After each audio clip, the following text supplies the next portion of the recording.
In testimony today on Capitol Hill, Yellen didn't say too much about future rate hikes, and she didn't say too little.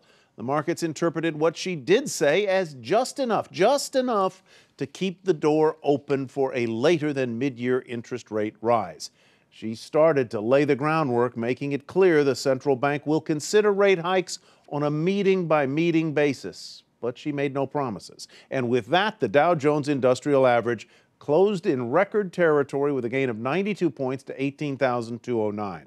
NASDAQ rose 7 points, 10th straight gain there, up 5% in that period, its strongest win streak since July 2009, and the S&P 500 was up nearly 6. Yellen's comments sent the yield on the 10-year bond back below 2%. Steve Leisman now with more on today's testimony.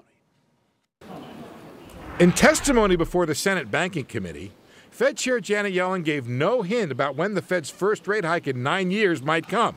Her only definitive statement on the outlook for policy is that it depends on the data. And as long as the word, quote, patient is in the statement, there won't be a rate hike for at least 2 meetings. The FOMC's assessment that it can be patient in beginning to normalize policy means that the committee considers it unlikely that economic conditions will warrant an increase in the target range for the federal funds rate for at least the next couple of FOMC meetings.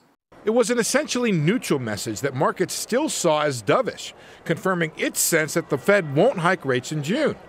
But it could just as well have been seen as preserving the Fed's flexibility to decide at the March meeting to signal rate hikes this summer.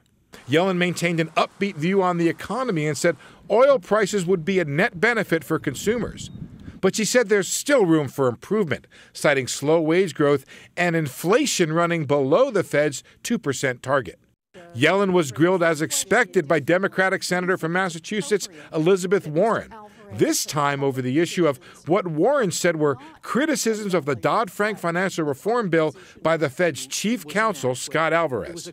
Do his criticisms reflect your criticisms or the criticisms of the federal board?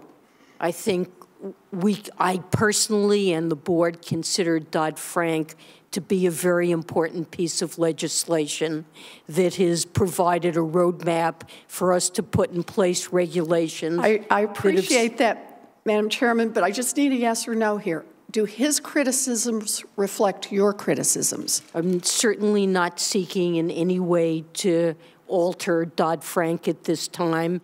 From the GOP, Yellen was strongly questioned by senators on whether Dodd-Frank is too tough on banks, reducing lending. It's a prelude to possible changes that could come in the new Republican-controlled Senate this year.